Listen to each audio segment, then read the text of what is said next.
85-ші сабақ санды өрнектер. Бірінші тапсырма: өрнектерді жаз және олардың мәнін тап дейді. 9 пен 2-нің көбейтіндісі. Мінекей. 9 пен 2-нің көбейтіндісі 18-ге тең болады. Келесі 36 мен 30 сандарын айырмасын 2-ге бөл. Яғни 36 мен азайту 30 дейміз, жақшаны ішіне алып алып, бөлу 2 дейміз. Бірінші жақшаны іші орындалады, 36-тан 30-ды азайтсақ 6 шығады, 6-ны 2-ге бөлсек 3 шығады. Келесі 16 мен 29 сандарын қосындысын 9-ға бөлу дейді. 16 мен 29 сандарын қосып жақшаға алып аламыз да бөлу 9 дейміз. 16-ға 29-ды қосса 45, 45-ті 9-ға бөлсек 5 шығады. Бірінші тапсырманы осылай орындаймыз. Екінші тапсырма: санды өрнектерді оқы және амалдардың орындалу ретін анықтап, мысалдарды шығар дейді. 13 азайту 4 бөлу 2 дейді. Алдымен бөлуді орындаймыз. 4-ті 2 бөлсек 2 шығады, 13-тен 2-ні азайтсақ 11 шығады. Келесі 3 көбейту, жақшан ішінде 52, азайту 48. Бірінші жақшан ішін орындап аламыз. 52-ден 48 азайтсақ 4 шығады. 3 көбейту 4 тең 12-ге. Келесі 2 көбейту 3 көбейту 5. 2-ні 3-ке көбейтсек 6, 6-ны 5-ке көбейтсек 30 шығады. 6 көбейту 3 бөлу 2. 6-ны 3-ке көбейтсек 18, 18-ді 2-ге бөлсек 9 шығады. Келесі 35 бөлу жақшан ішінде 4 қосу 1. Жақшан ішін орындап аламыз. 4-ке 1-ді қоссақ 5 шығады. 35-ді 5-ке бөлсек 7 шығады. 12 бөлу жақшан ішінде 20 азайту 16. Жақшан ішін орындаймыз. 20-дан 16 азайтсақ 4 шығады. 12-ні 4-ке бөлсек 3 шығады. Екінші тапсырманы осылай орындалады. Келесі үшінші тапсырма бір-бірімен өзара байланысты өрнектер жұбын жаз, олардың мәнін тап дейді.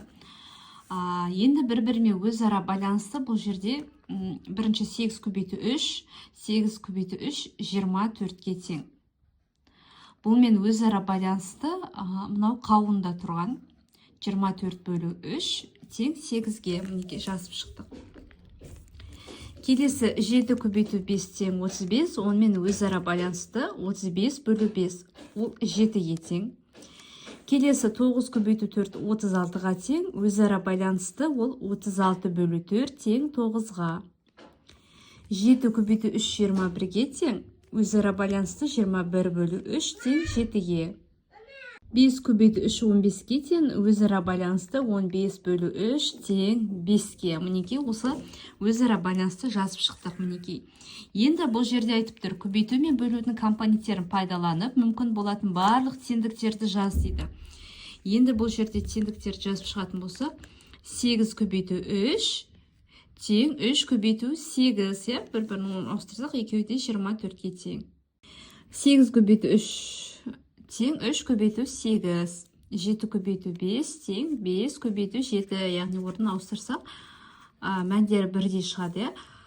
9 көбейту 4, 4 көбейту 9, 7-ні 3-ке көбейтсек 21, 3-ті мына жерде 7 ғой, 7-ге көбейтсек те 21 шығады. Сосын 5 көбейту 3 тең 3 көбейту 5. Бұл көбейтуден алған теңдіктер.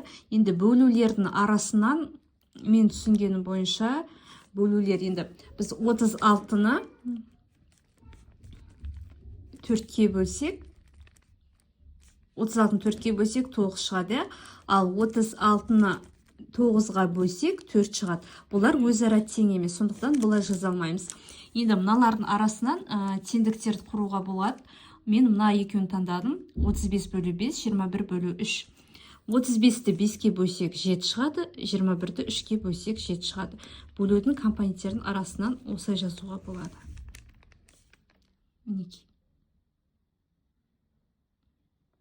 Тапсырма: есепті кесте құрып шығар. Мектепте дәрумендердің пайдасы тақырыбында сайыс өтті. Оған әр сыныптан 6 оқушыдан 3 сыныптың оқушылар қатысты. Сайысқа неше оқушы қатысты дейді. Кесте түрінде былай жазамыз. Мынаны сіздер дұрыстап кесте қылып, әдемі қылып сызып шығыңыздар. Былай. Біріншіге әр сыныптан қатысқан оқушы деп аламыз. Астына алтау жазамыз.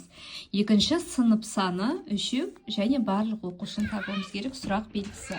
Енді осыны шығаратын болсақ, әр сыныпта 6 оқушы, сынып саны 3, барлығы сызықша сұрақ белгісін қоямыз. Шешуі барлығын табу үшін 6 мен 3-ті көбейтеміз. 6-ны 3-ке көбейтсек 18 шығады жауабы. Сайысқа барлығы 18 оқушы қатысты. Енді әсі осы есепке бір кері есеп құрастыр және оны шығар дейді. Кесе түрінде жазатын болсақ, мінеке барлық оқушы 18, сынып саны 3 және әр сыныпта неше оқушы қатысты сұрақ белгісі. Осылай кесені құрып аламыз. Шығаратын кезде барлығы 18, сынып саны 3, әр сыныптан сұрақ белгісін қойып, қанша оқушы қатысқанын табу керек.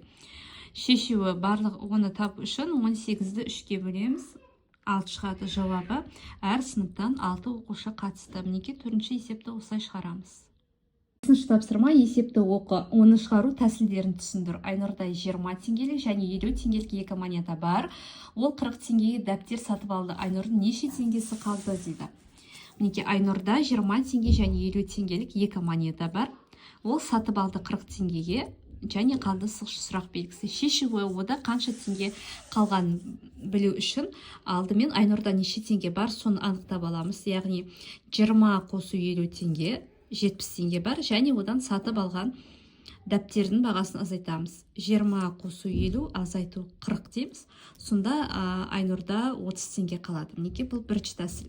Бұл тәсілде алдымен біз Айнұрда барлық қанша теңге бар екен анықтадық және одан сатып алған бағаны азайттық. Бұл бірінші тәсіл. Енді екінші тәсіл. Бұл жерде қараңыздар. 50 теңге 40 теңгеден көп, дұрыс па? Сол себептен бірден ол 20 теңгесі Айнұр өзінде қалдырып, сатушыға 50 теңгені береді. Және сатушы 40 теңгені алып, оған 10 теңге кері қайтарады.